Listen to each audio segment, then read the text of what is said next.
আজকে পরবর্তী খবরে চুচুড়ায় সম্প্রীতির ছবি। হিন্দু বাড়িতে পীরের মাজার আর হিন্দু দেবতার পাশাপাশি মাজারেও চলে সেখানে প্রার্থনা। চুচুড়ায় এই যে ছবি দেখছেন একেবারে সম্প্রীতির ছবি। হিন্দু বাড়িতে পীরের মাজার, এই মাজারটি হিন্দু বাড়িতে হিন্দু দেবতার পাশাপাশি মাজারেও চলে প্রার্থনা। চুচুড়ার ঘোষ বাড়িতে পীরের মাজার, বাইরে পীর মাজার আর ঘরের ভেতরে ঠাকুরের পুজো হয় সেখানে। সোমনাথ রয়েছে, আরো বিস্তারিত জানবো। সোমনাথ, যে ছবি আমরা দেখছি চুচুড়ায় একেবারে সম্প্রীতির ছবি, একটু জানতে চাইবো যে কিভাবে এখানে প্রত্যেক দিন পুজো হয়, মাজারেই বা কিভাবে প্রার্থনা হয়, কি জানা যাচ্ছে?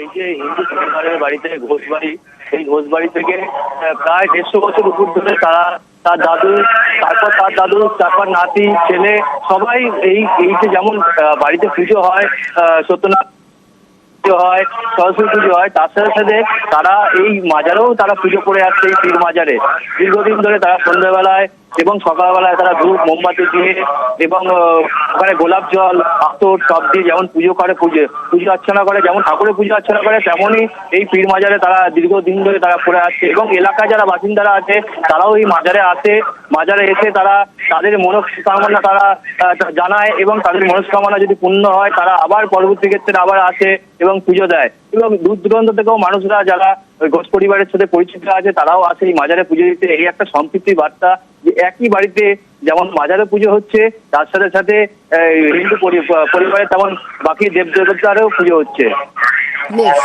ধন্যবাদ।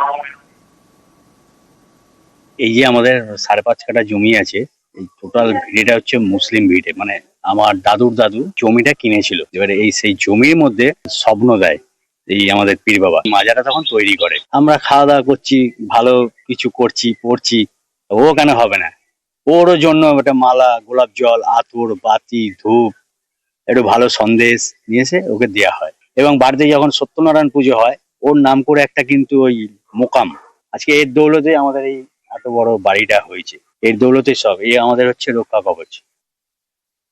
দেখুন, সবাইকে মিলেমিশে থাকা উচিত, এটা কোনো ভেদাভেদ কোনো ব্যাপারই নেই, এর মধ্যে ভেদাভেদের কোনো ব্যাপার নেই। এটা হিন্দু মুসলিম বলে কোনো ব্যাপার নেই, কিন্তু এখন মানুষ খুব কম বোঝে যে একটু লড়িয়ে দিলেই লড়ে যাচ্ছে, এই আর কি। পীর বা ঠাকুর সবার কাছেই এক।